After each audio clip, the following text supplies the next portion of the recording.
Place your feet against a wall and hug a Swiss ball. Push forwards over the ball and elevate your shoulders so your arms are straight out to your front and palms facing downward.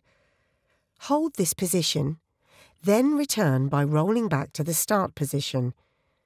This helps integrate the kinetic chain and get local activation of the rotator cuff, as well as posterior deltoid and shoulder blade muscles.